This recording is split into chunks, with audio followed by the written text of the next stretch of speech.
చదువుకుందాం. కీర్తన గ్రంథం నుండి మొదటి కీర్తన. చరిత్రలోనే ఈరోజున బిడ్డలు వాక్యాలు చదువుకొని మా బిడ్డలు చూడకుండా రాయబోతున్నారు. వారిని అభినందిస్తూ వందనాలు తెలియజేస్తున్నాను. మీడియాలో ఉన్నవారు కూడా ఎన్ని కీర్తనలు మనము రాయగలమో, మన జీవితంలో ఎన్ని కీర్తనలు మనము ధైర్యంగా తప్పులు నొప్పులు రాయగలమో వాటిని ఖచ్చితంగా వ్రాయడానికి ప్రయత్నం చేద్దాం. మొదటి కీర్తన మనం చదువుకున్నప్పుడు 2వ వచనం చదువు. యెహోవా ధర్మశాస్త్రమందు ఆనందించుచు దీవారాత్రములు దాన్ని ధ్యానించువాడు ధన్యుడు. చిన్న ప్రార్థన. పరిశుద్ధానికి స్తోత్రం. ఎవరు ధన్యులో, ఏమి చేస్తే ధన్యతొస్తుందో కొద్ది మాటలు మాతో మాట్లాడండి. చిన్న బిడ్డలు చూస్తున్న వారిని, వింటున్న వారిని, వారి గమనాన్ని మీ వైపు ఉంచుటకు దయచేయండి. యేసు నామమున వేడుకొంచున్నాము తండ్రి, ఆమేన్.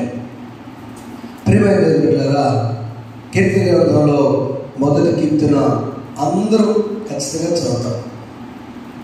పాఠ్య పుస్తకాల్లో మొదటి పాఠంలో, పరీక్ష పత్రాల్లో మొదటి లెసన్లో నుంచి క్వశ్చన్ లేకుండా ఆ పేపర్ ఉండకూడదు. డిఫాల్ట్. అది పేపర్ ఇచ్చే వ్యక్తి యొక్క గౌరవం. అంటే మొదటి అధ్యాయం లేదా మొదటి పాఠం లేదా మొదటిది ఏదైనా కూడా ప్రాముఖ్యమైనది. దావీదు మహారాజు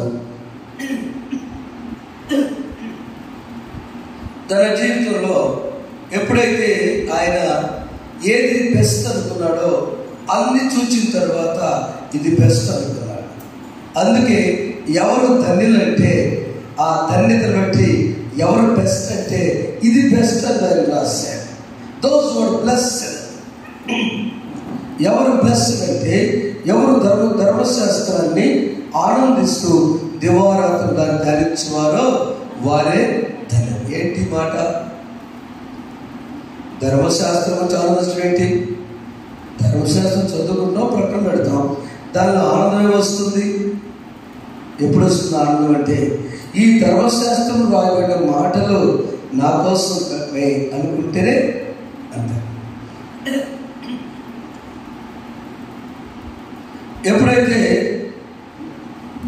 ఎప్పుడైతే ఈ ధర్మశాస్త్రపు ఆలోచన వచ్చిందో,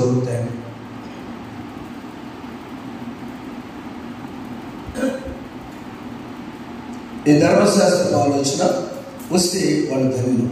ఒకసారి చూద్దాం. యెహోషువ గ్రంథం మొదటి అధ్యాయం 8వ వచనంలో మనం చూస్తే ఇట్లా నేను భయపెడతాము,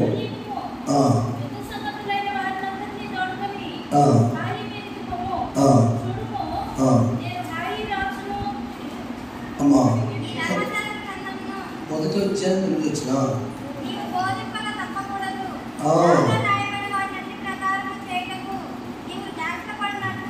నీవు ఈ ధర్మశాస్త్రం రాయబడిన ప్రతి వాటిని ప్రకారం చేయటానికి నీవు జాగ్రత్త పడునట్లు దివారాత్రము దాన్ని ధ్యానించడలా నీ మార్గమును వర్ధిల్ల చేసుకుని చక్కగా ప్రవర్తించదవు.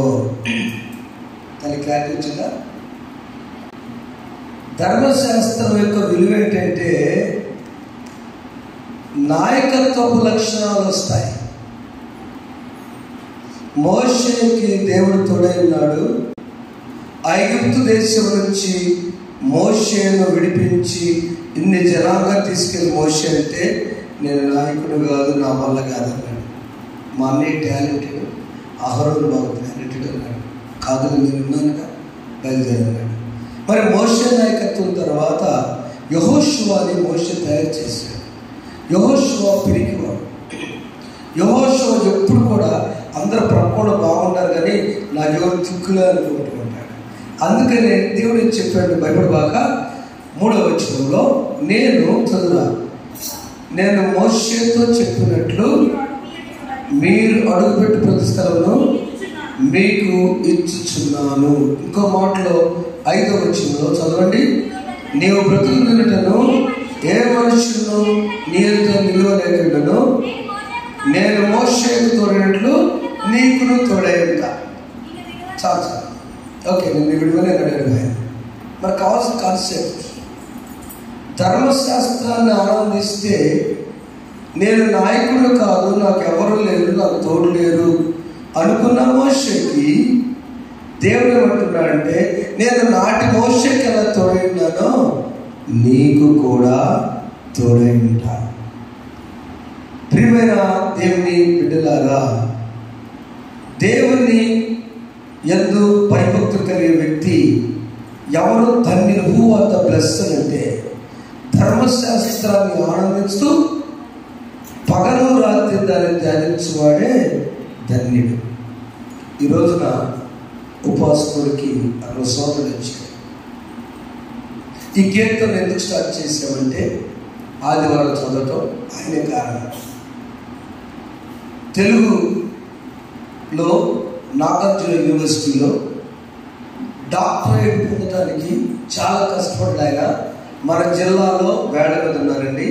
క్రైస్తవుల్లో అతను ఒకడు. ఎందుకు అతనికి ఇవ్వలేదంటే బ్రాహ్మణ్స్కి ఇవ్వాలి కానీ ఒక దళితుడికి డాక్టరేట్ తెలుగులో ఇవ్వదు, ఇంగ్లీష్ ఇస్తాను. ఇంగ్లీష్ చాలా మంది తీసుకుంది. నాగార్జున యూనివర్సిటీ కన్నీరు కాల్చారు. అప్పుడు చెప్పిన సాక్ష్యం ఏంటంటే ప్రపంచితం అయితే మన దగ్గరికి ఒకసారి వస్తాను. ఏంటో తెలుసా? 5వ తరగతి నుండి, అవునండి అమ్మగారి సాక్ష్యం, 5వ తరగతి నుండి నేను కీర్తన బట్టి పడుతున్నాను. అప్పుడు పరీక్షకి వెళ్తాను. నేను ఎప్పుడు పరీక్ష రాసినా ఫస్ట్ క్లాస్. చెప్పకూడదు ఒకసారి. ఒక పక్కనేమో కీర్తన బట్టి పడుతున్నాడు, అదేనమ్మా 5వ తరగతి నుంచి కీర్తన చదువుకున్నాడు. 5వ తరగతి చిన్నపిల్లాడు కదా. 5వ తరగతి ఒక గ్రామంలో పుట్టాడు. తండ్రి చిన్న వయసులో చనిపోయాడు. తల్లి పనికెళ్ళి చదివిస్తుంది. 2 ఆడపిల్లలు పెళ్లి చేయాలి, ఒకటే కొడుకు. ఈ పరిస్థితుల్లో అన్న ఒకటే సీక్రెట్ ఎవరో దేవుడు చెప్పాడు నీకు, ఏమో నాకు అనిపించింది, నేను చదువుకున్నా. ఆ ఆనందించడం ఈరోజు నాకు సాక్షిగా ఒక PhD చేసి ఒక ప్రొఫెసర్గా ప్రైవేట్ డిపార్ట్మెంట్ అయినా ఆయన నేను సంతోషం ఉన్నాను. కారణము యెహోవా ధర్మశాస్త్రంలో ఆనందిస్తూ దివారాత్రి ధ్యానించేవాడు. అందుకే దేవుడు యెహోషువకి నీవు నీ దినములంటే నేను తోడెడతాను, నీవు మాత్రం ఏం చేయాలంటే పగలు రాత్రి ఆ ధర్మశాస్త్రం అంటే ధ్యానించు. నీ దినములన్నిట ఎవరు నీ ఎదుట నిలువలేరని యెహోషువతో నీ దినములన్నిట ఎవరు నీ ఎదుట నిలువలేరని యెహోషువతో వాగ్దానము చేసినావు.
ప్రభువులో ఆనందం నీవే.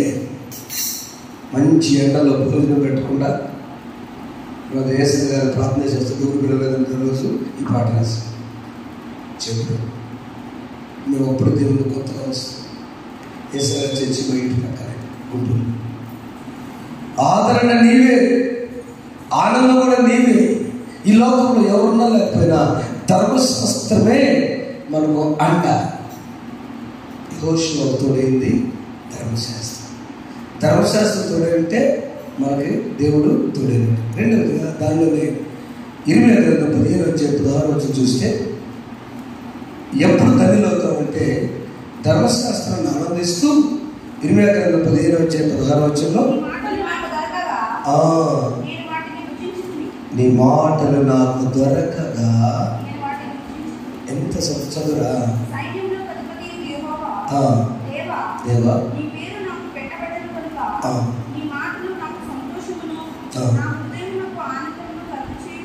చాలా ఎంత ధైర్యం ఇచ్చే మాట ఇర్మియాతో మాట్లాడిన నీ మాటలు దొరికినప్పుడే ఆ మాట చేసుకున్నాం.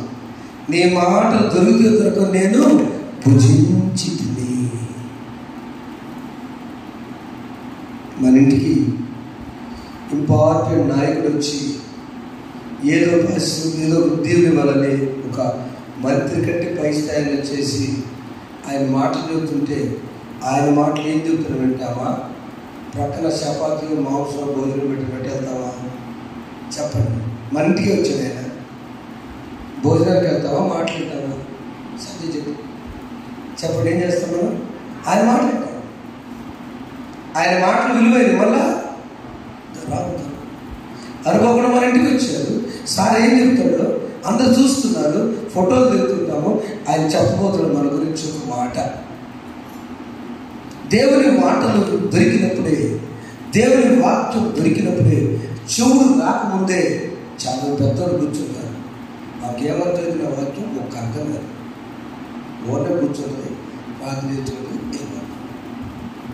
నీకు ఆరోగ్యం ఉన్నప్పుడే, ఆయుష్ ఉన్నప్పుడే ఇర్మియా ద్వారా చెప్పిన మాట, నేను ఆ మాటలు భుజించింది కనుక నేను సంతోషించి తిని ఆనందించి అప్పుడు దగ్గరవుతాం. ఇప్పుడు చెప్పండి, ధర్మశాస్త్రాన్ని రోజుకి ఎన్నిసార్లు చదువుకోవాలి? దివా రాత్రం, పగలు రాత్రి ధ్యానిస్తే మనం ధన్యులు. ఓకేనా? ఎవరు ధన్యంటే ఏం చెప్తారు? ఇప్పుడు బైబిల్ గ్రంథాన్ని ఉదయకాలం కొన్ని మాటలు, సాయంకాలం కొన్ని మాటలు, అనగా రోజుకి 1440 నిమిషాలు ఒక రోజుకమ్మా, 24 గంటలు. దానిలో దశభాగం 140 నిమిషాలు, ఒక భాగం 14 నిమిషాలు. నేను ప్రాక్టీస్ చేయించాను.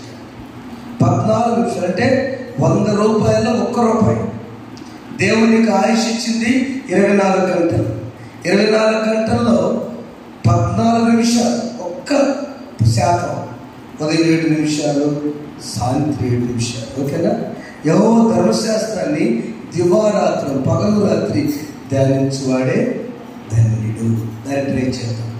రెండవది ఎవరు ధన్యులంటే తమ పాపమును ఒప్పుకున్నవాడు ధన్యుడు. కీర్తన గ్రంథం 32 మొదటి వచనం చదవండి. తమ పాపములను ఒప్పుకున్నవాడు ధన్యుడు. వాక్యం చదవటమే కాదు, ఆ వాక్యం మనం కడుక్కొని ఆ కడుగుడు ద్వారా పాపమును ఒప్పుకున్నవాడు ధన్యుడు. చదువున్నామా?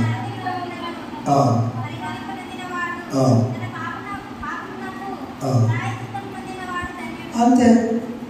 తన పాపములకు ప్రాయశ్చిత్తము నొందినవాడు ధన్యుడు. దావీదు పాపం చేస్తూ కాదు కానీ ఆ ధర్మశాస్త్రం పదే ధ్యానం చేసి 51వ కీర్తనలో, దేవా నా యందు శుద్ధం కొనుచు, నేను ఒప్పుకొనుచున్నాను, నేను పాపం చేసినాను, నన్ను హిస్సోపుతో నన్ను కడుగుము, హిమము కంటే తెల్లగా మార్చు. The confession. ఎప్పుడైతే మనలో ఉన్నట్టు ఒప్పుకోలు ఎంత ధన్యులు అవుతామంటే జరిగింది ఏదో జరిగింది. ఈ వాక్యమును నేను పగలు రాత్రి ధ్యానం చేయడం ద్వారా నేను కడుక్కొని ధన్యులు అవుతాను. అది యెషయా గ్రంథంలో మాట ఉంటుంది. యెషయా గ్రంథం 43:25 కూడా ఒక మాట ఉంది అక్కడ.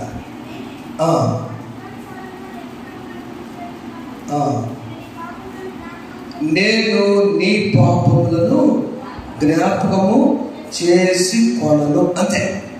ఎందుకో తెలుసా? నువ్వు ధర్మశాస్త్రం ద్వారా పాపాలు కడుక్కున్నావు. అర్థమమ్మా? వాయిస్ గుర్తుపోయిందిరా ఊరికి పోవడం కాబట్టి జాగ్రత్త. ధర్మశాస్త్రం ఎవరు ధన్యులు? మొట్టమొదటిగా దివారాత్రములు పగలు రాత్రి ఈ బైబిల్ గ్రంథం ధ్యానించేవాడు ధన్యుడు. అతను ఎలా ఉంటాడు? ఎప్పుడు ఆనందం ఉంటాడు, సంతోషం. రెండవది పాపాలను ఒప్పుకొని వాడు ధన్యుడు. ఎలా పాపాలను ఒప్పుకుంటామంటే ఈ వాక్యం ద్వారా కడుగబడి రెండవ ప్రాసెస్లో నేను దావీదు కంటే గొప్ప పాపం చేయలేదయ్యా, ఎవరి పరిస్థితులు చేశాను, నా ఆర్థిక పరిస్థితులు ఉద్యోగరీత్యా చేశాను, నా పరిచయంలో పాపం చేశాను, నా యొక్క వ్యవసాయంలో దేనిలో పాపం చేశాను, లేకపోతే నా వృత్తిలో చెక్కేలాగా పాపం చేశాను, లేకపోతే జీవనం లేక పడుపు వృత్తితో నేను పాపం చేశాను. మీరు చాలామంది బయట తిరిగినప్పుడు చాలామంది సోదరులు కనపడుతుంటారు. వాళ్ళు కారు దగ్గర చదువుకుంటూ ఉంటారు కదా, ట్రాన్స్జెండర్స్. అవునా? శుక్రవారం షాపు దగ్గర చదువుకుంటూ ఉంటారు. మేము వారితో మాట్లాడతాం, సంభాషిస్తాం.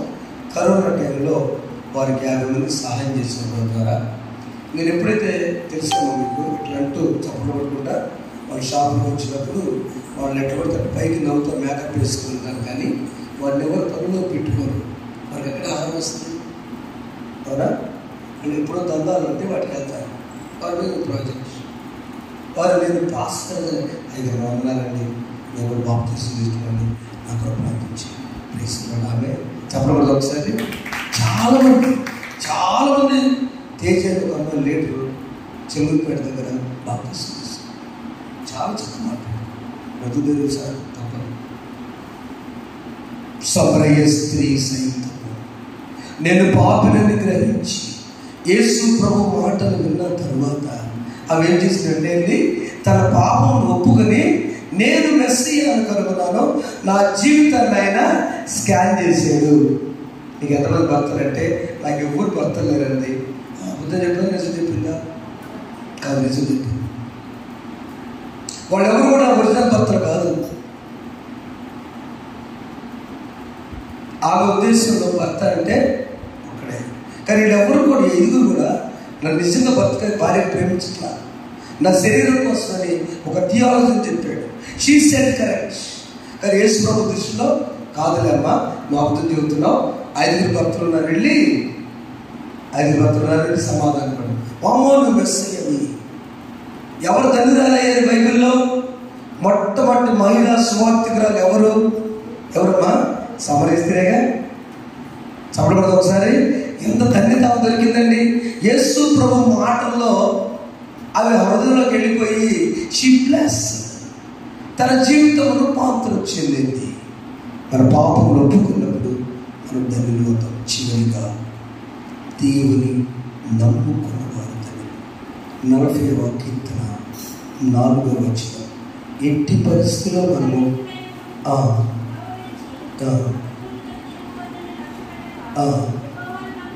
యెహోవాను నమ్ముకున్నవాడు ధన్యుడు. అంతే, యెహోవానే నమ్ముకున్నాం. నిర్గమకాండం 11వ అధ్యాయం 8వ వచనంలో ఆ ఐగుప్తు దేశం నుంచి మోషేకు దేవుడుగా బయలుపరిచిన తర్వాత చదువునా నా దగ్గరకు వచ్చి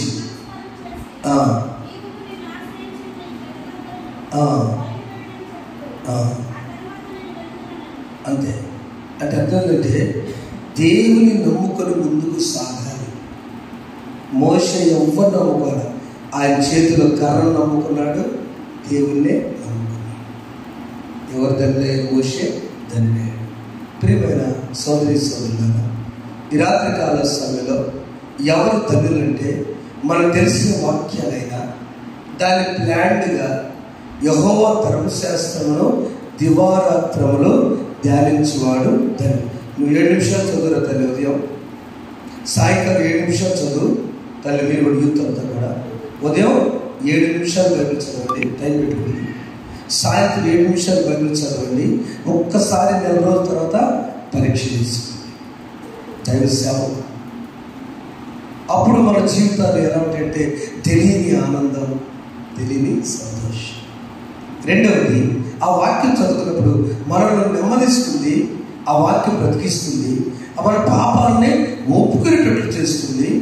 అప్పుడు వారు కూడా ధన్యులే. పాపం ఒప్పుకున్న వారు ధన్యులు. మూడవది, పాపం ఒప్పుకున్న తర్వాత నేను నిన్నే ఆశ్రయిస్తా, నీపై ఆధారపడతాని, ఆయనపై ఆధారపడతానని జీవించాలి, ఆయన్నే నమ్ముకోవాలి.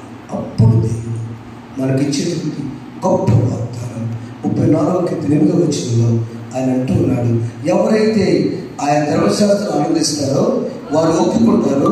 ఎవరైతే ఒప్పుకుంటారో వారు నమ్ముకుంటారు. నమ్ముకున్న వాళ్ళు ఏం చేయాలంటే యెహోవా రుచి చూచి తెలుసుకుని ఆయనను ఆశ్రయించినాడు ధన్యుడు. ప్రభుని ఆశ్రయిద్దాం బ్రదర్స్. ఆర్థిక సమస్యల నువ్వేం చేయలేవు, నేనేం చేయలేవు, ప్రభు కప్పలేదు. అనారోగ్య పరిస్థితుల ప్రభు స్వస్థపరచని నమ్ముదాం. కుటుంబ సమస్యల ఆయన చక్కపరచుకుంటారని నమ్ముదాం. నీకున్నటువంటి పరిస్థితుల్లో జీవనోపాధి, బిడ్డల విషయము, వేదన, వివాహాలు, లేక ఇంకేమైనా ఆయన నమ్ముకో. మొట్టమొదటి చేయాల్సింది దేవుని వాక్యాన్ని, ధర్మశాస్త్రాన్ని వాక్యాన్ని, ఇది ఖచ్చితంగా ఈ వాక్యాన్ని స్టార్ట్ చేయాలి. ఇది ప్రక్కన పెట్టి నువ్వు ఎంత చేసినా, నీ పాఠ్య పుస్తకాలు చదవకుండా నువ్వెంత మెటీరియల్ చదివినా, టెక్స్ట్ బుక్స్ చదివినా యూజ్. దేవుని ధర్మశాస్త్రాన్ని మొట్టమొదటి నమ్ముకున్న వాడు దివారాత్రులు ధన్యుడు. రెండవ దాన్ని మన పాపాలను ఒప్పుకున్న వారు ధన్యుడు. మూడో దాన్ని నమ్ముకున్న వారు ధన్యుడు. నాలుగోది ఆయనపై ఆశ్రయించి ఆధారపడిన వారు ధన్యుడు. ఎప్పుడైతే అలాంటి ధన్యత మనం గమనిస్తాడో ఒక్కనే ఒక మాట తెలియజేస్తాను. ఇప్పుడే మన క్రైస్తవ జీవితంలో ఎవరైనా కానీ ఏం చేద్దామంటే, దేవా నీ నుంచి నేను దొరకకుండా రుచి తెలుసుకుందాం. అదే నమ్మని చెప్పాను. రుచి తెలుసుకున్నాం, యెహోవా ఉత్తములని రుచి తెలుసుకున్నాం. దేవుడి మాటలు అందరూ నేర్చుకున్నాం. రుచి చూచి ఎరిగితిని యెహోవా ఉత్తముడని. అమ్మగారండి ముందుకి రుచి చూ పాస్టర్ గురించి ప్రార్థిస్తాం. ఎరిగితిని యెహోవా ఉత్తముడనియో రక్షకు ఆశ్రయించి నే ధన్యుడనై. 280 నెంబర్ పడతాయండి.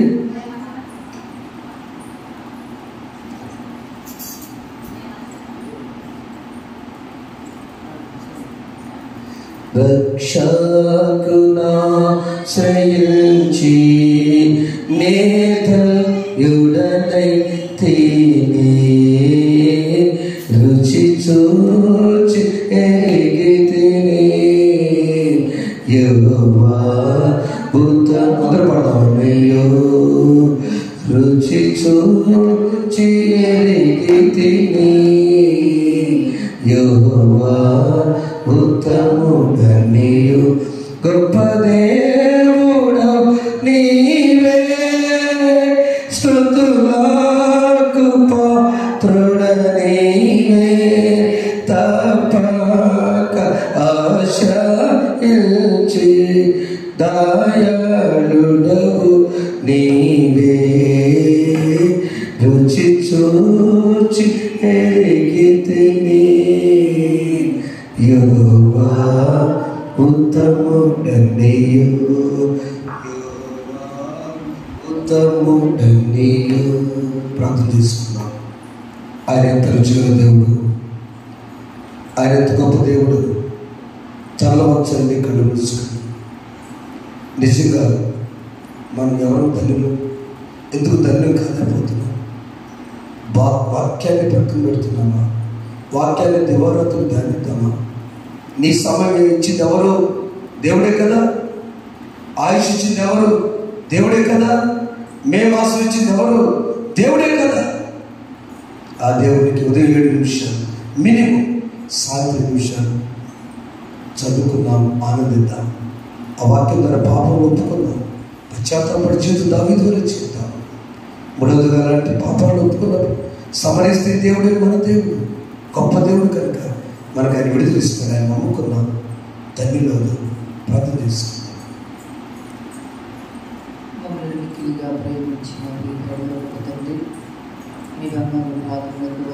స్తోత్రాలు ప్రార్థన చేసుకున్నాం. మే మాసం మొదటి శుక్రవారపు ఆరాధనలో ప్రభా, రాత్రికాల ఆరాధనలో మా బిడ్డలందరినీ మీరు నడిపించినందుకే మీకు జ్ఞాన ప్రభా, మీరు మాతో మాట్లాడుకుని మాటలు బట్టి మీకు స్తోత్రాలు ప్రభా. ఎవరు ధన్యులో మాత్రమే మీరు మాకు గొప్పగా వివరించినందుకే మీకు స్తోత్రాలు ప్రభా. ఎవరు దివారాత్రము సర్వశాస్త్రము ధ్యానిస్తారో వారి ధన్యులకు సర్వించిన తండ్రి మీకు స్తోత్రాలు ప్రభా.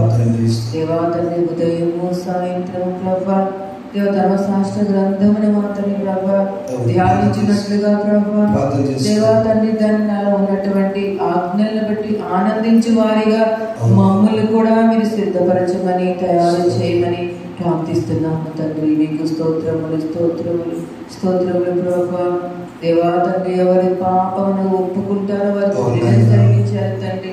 నిజమే తండ్రి ప్రభా, సన్నిధిలో ప్రభా కూర్చుండి మేమందరము మా పాపముల గురించి ప్రభా మీ సన్నిధిలో ఒప్పుకునేటట్లుగా దీవించండి తండ్రి. మమ్మల్ని కూడా ధన్యులుగా చేయమని ప్రార్థిస్తున్నాం. దేవా తండ్రి, సమరయ స్త్రీ ఏ విధంగా ప్రభా నీ ఎదుట ప్రభా పాపమును దాచిపెట్టగా ఒప్పుకునేదో ప్రభా, దేవా తండ్రి ఇప్పటికీ మనని ప్రథమ సువార్థికురాలిగా ప్రభా, దేవా తండ్రి యుగ యుగములు కొన్ని ఆడబడుతూ ఉండగా ప్రభా, దేవా మమ్మల్ని కూడా మాత్రం సరి చేయండి ప్రభా. మాలో ఉన్నటువంటి లోపాలు, పాపములు, దేవా దోషములు, అపరాధములను క్షమించి నా తండ్రి నీ ఎదుట ఒప్పుకొని ప్రభా మీరు ఇచ్చేటువంటి జీవితాలను జీవించినట్లు ప్రభా మమ్మల్ని కూడా స్థిరపరచమని ప్రార్థిస్తున్నాం. అలాగనే మా తండ్రి ప్రభా, మిమ్మల్ని ఆశ్రయించి వారు ధన్యులను సెలవిచ్చారు తండ్రి. యెహోవా ఉత్తముడని తెలుసుకుని, అవును ప్రభా, రుచి చూచి తెలుసుకొని ప్రభా మీరే ఉత్తముడని తెలుసుకునేటువంటి పరమ జ్ఞానాన్ని ప్రభా మా బిడ్డలందరికీ దయచేయమని ప్రార్థిస్తున్నాము తండ్రి. మీకే స్తోత్రములు స్తోత్రములు. యెహోవాను నమ్ముకున్న వాడు అవును తండ్రి ప్రభా, రాజు నమ్ముకొని నా ప్రభా మాకు ఎలాంటి సహాయం రాదు నా తండ్రి ప్రభా. దేవా తండ్రి, కాబట్టి మిమ్మల్ని నమ్ముకొని ప్రభా ధన్యకరమైన జీవితాలు జీవించినట్లు ప్రభా మా బిడ్డలందరినీ మా తండ్రి సిద్ధపరచండి. ముఖ్యంగా నా తండ్రి ప్రభా ఎంతమంది ప్రభా వ్యాధి బాధలతో ప్రభా బాధపడుచు ఉన్నారు, రోగములతో ప్రభా బాధపడుచు ఉన్నారు, వారందరినీ మీ హస్తాల్లో పెడుచున్నాం ప్రభా. వారును మా తల్లి ప్రభా మిమ్మల్ని నమ్ముకొని ప్రభా ధనిలగున్నట్లుగా ప్రభా స్వస్థ పొందినట్లుగా వారిని దీవించండి, ఆశీర్వదించమని ప్రార్థిస్తున్నాం. ఇంకా మాత్రం ఎవరెవరు ఏ అవసరాలు కోరి ఉన్నారో వారందరికీ మాత్రం తగిన కాలంలో వారి అవసరాలన్నీ తీర్చి ప్రభా మీరు మహిమ పొందమని ప్రార్థిస్తున్నాం తండ్రి. నిజమే తండ్రి ప్రభా, మే మాసము ప్రభా దేవా తండ్రి ఎన్నో మా తండ్రి ప్రభా బాధలు కోర్చి ప్రభా ఉదయం నుండి సాయంత్రం వరకు చెమటోడ్చి పని చేస్తున్న మా బిడ్డలందరినీ బట్టి ప్రార్థిస్తున్నాం తండ్రి ప్రభా. వారి కష్టాలను మా తండ్రి ప్రభా దేవా తండ్రి ప్రభా కష్టాజితాన్ని ప్రభా చక్కగా ఆనందించినట్లుగా మీరు కృపలో భద్రపరచమని ప్రార్థిస్తున్నాం. ఇంకా మా తండ్రి ప్రభా రాలేని బిడ్డలు మా తండ్రి మరొకసారి ప్రభా వారికి అవకాశం దయచేయమని ప్రార్థిస్తూ మిమ్మల్ని నమ్ముకొని ప్రభా మీరు ఇచ్చేటువంటి ధన్యకరమైన జీవితాలు జీవించినట్లుగా మా బిడ్డలందరినీ మీ కృపలో బలపరచమని నజరేయుడైన యేసుక్రీస్తు నామములో అడిగి వేడుకొని ప్రార్థిస్తున్నాము తండ్రి. చేసిన విజ్ఞాపనలు ఆలకించండి, విడిచిన అప్పులకు నూరెట్ల అశ్వత్థ ఇచ్చేయండి, నేల సారంగానే స్వస్థపరచండి. నేను స్వస్థత ఎవరు నేను సాధించాను అప్పుడు మరలా తేలిక లేచి గంతులు వేసి సన్నిధి దయచేయండి.